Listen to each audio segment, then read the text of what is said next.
BBC lê. Animais cometem suicídio. Reportagem de Melissa Hogenboom, da BBC Earth, publicada pela BBC News Brasil em 1º de setembro de 2016. Lida por Silvia Salek. Em 1845, uma história curiosa apareceu nas páginas do Illustrated London News, um jornal da capital britânica.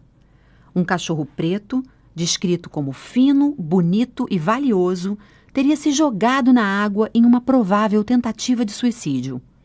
Suas pernas e patas estavam perfeitamente imóveis, algo incomum para um cão em um rio. Mais estranho ainda, após ser retirado da água, o cachorro rapidamente correu para a água e tentou afundar mais uma vez. Ele acabou morrendo. A julgar pelos relatos da imprensa da época, ele estava longe de ser o único nessas tentativas. Pouco depois, outros 2 casos apareceram em jornais populares. Um pato que teria se afogado de propósito e uma gata que teria se enforcado em um galho após seus filhotes morrerem. O que há de verdade nesses episódios? Sabemos que animais podem sofrer problemas de saúde mental como seres humanos, sobretudo estresse e depressão. Mas animais realmente tentam suicídio? A questão não é nova. Os gregos antigos também a consideravam. Há mais de 2000 anos, Aristóteles citou um cavalo que teria se jogado em um abismo após ter sido obrigado a se acasalar com a própria mãe. No século II d.C., o estudioso grego Cláudio Aelian dedicou um livro inteiro ao tema. Citou 21 supostos casos de suicídio animal, incluindo um golfinho que teria se deixado capturar, diversos cães que teriam morrido de fome após a morte dos donos e uma águia que teria se sacrificado por combustão na pira em que queimava o corpo de seu falecido dono. A ideia de suicídio animal continuou popular no século XIX. O psiquiatra William Lauder Lindsay disse que animais nessa condição sofriam de melancolia suicida e descreveu como poderiam ser literalmente estimulados à fúria e paranoia antes de um suicídio. Naquela época, essas ideias eram acolhidas por grupos que defendiam os direitos dos animais. Ativistas buscavam humanizar as emoções dos bichos, explica o historiador de medicina Duncan Wilson, da Universidade de Manchester, na Inglaterra. Ele analisou referências históricas ao suicídio animal em um artigo de 2014. Os ativistas faziam isso, afirma o especialista, para mostrar que os animais compartilhavam a capacidade de autorreflexão e intencionalidade, que incluía a possibilidade de tentar tirar a própria vida por sofrimento ou fúria. Um exemplo, uma edição de 1875 da publicação científica Animal World trazia na capa um cervo selvagem saltando para um provável suicídio. O texto dizia que um cervo selvagem, para não ser capturado por seus perseguidores, caiu nas garras de uma morte terrível. Contudo, com o avanço da medicina no século XX, a atitude humana diante do suicídio se tornou mais científica, e esse tipo de retrato heróico de animais suicidas perdeu espaço. O foco mudou para possíveis suicídios de populações maiores por um aparente tipo de pressão social dentro da espécie, diz Duncan Wilson. Pegue os exemplos de lemingues, roedores que vivem em regiões árticas que aparentemente marcham para se jogar de penhascos, ou encalhes coletivos de baleias. Wilson não procurou responder se os animais realmente tentam o suicídio. Em vez disso, sua pesquisa revelou que mudanças na forma de encarar o suicídio entre seres humanos se refletiram em nossas histórias sobre os bichos. Mas um outro pesquisador tentou encontrar essa resposta. Antonio Petri, psiquiatra na Universidade de Cagliari, na Itália, revisou a literatura sobre suicídio animal e concluiu que não deveríamos deixar nos iludir pelas histórias dos jornais do século XIX. Ele analisou cerca de 1000 estudos publicados em 40 anos e não encontrou provas de que um animal selvagem, conscientemente, tenha praticado suicídio. Casos como o do livro do grego Cláudio Aelian são fábulas antropomórficas, que nesse caso atribuem características humanas a animais, diz ele.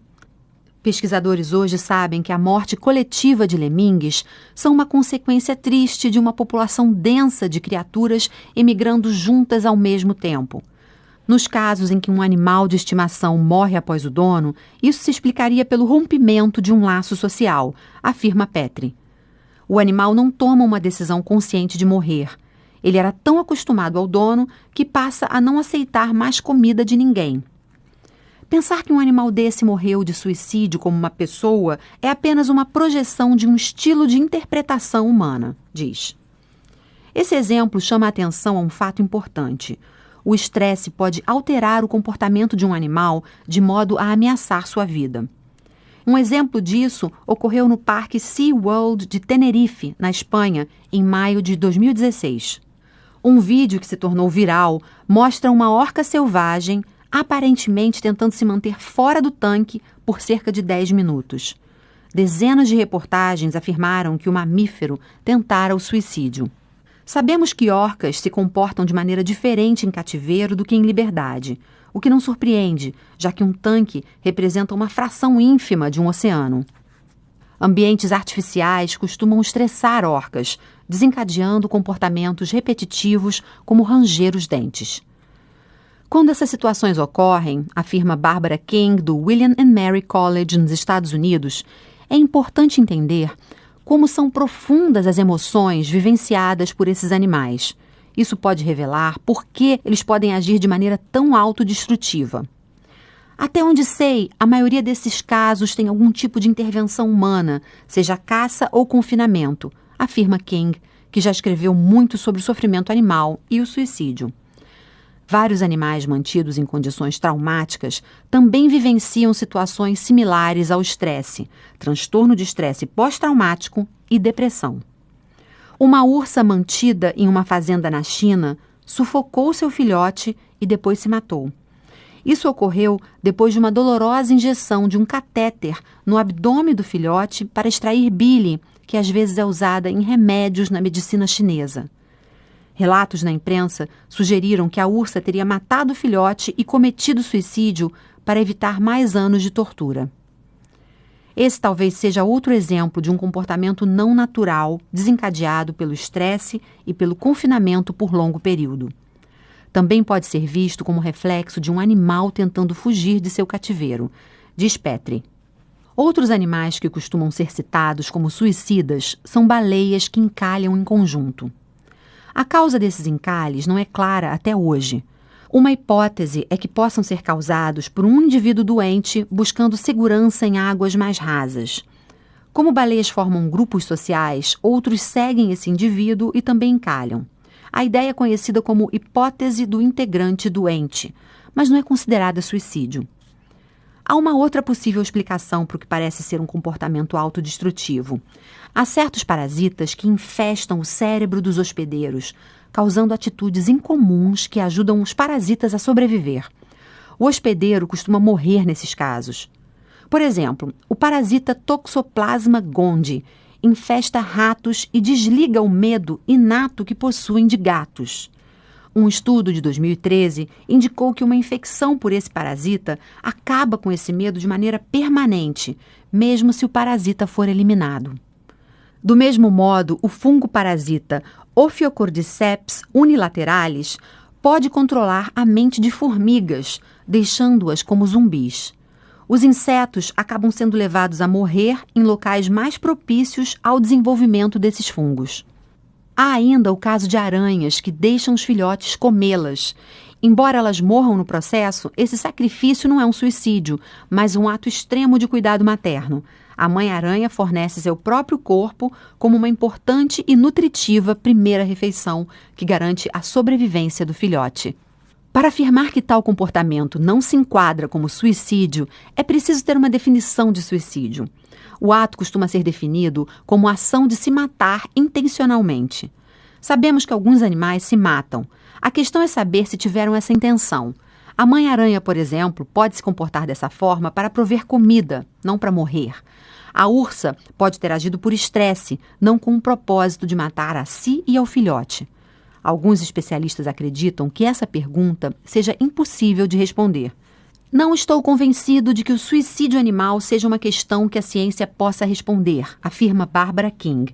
Podemos analisar seu comportamento visível, como fazemos quando sofrem, mas não podemos saber se é algo intencional ou não, acrescenta. Outros discordam.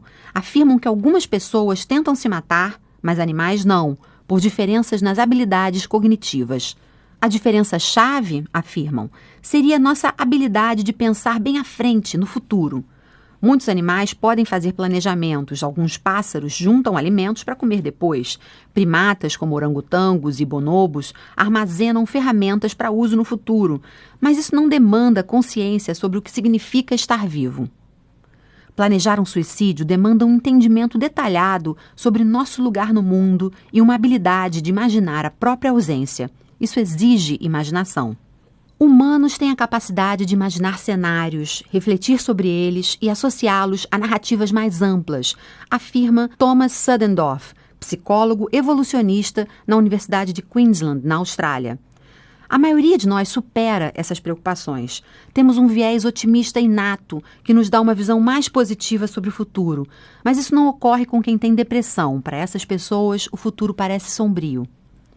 Pessoas deprimidas enxergam verdadeiramente a realidade, diz Ajit Varki, da Universidade da Califórnia.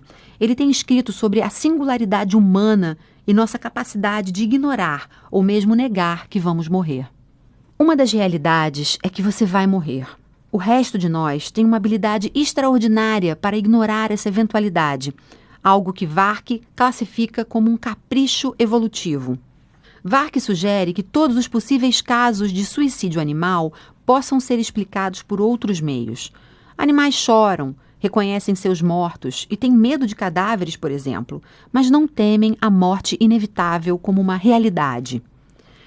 É um medo de situações perigosas que potencialmente podem levar à morte, avalia Vark. Pensar assim faz mais sentido.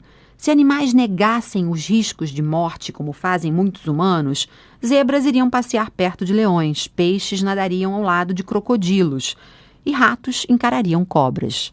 Se fossem tão autoconscientes como nós, talvez parassem de defender seus territórios ou buscar comida.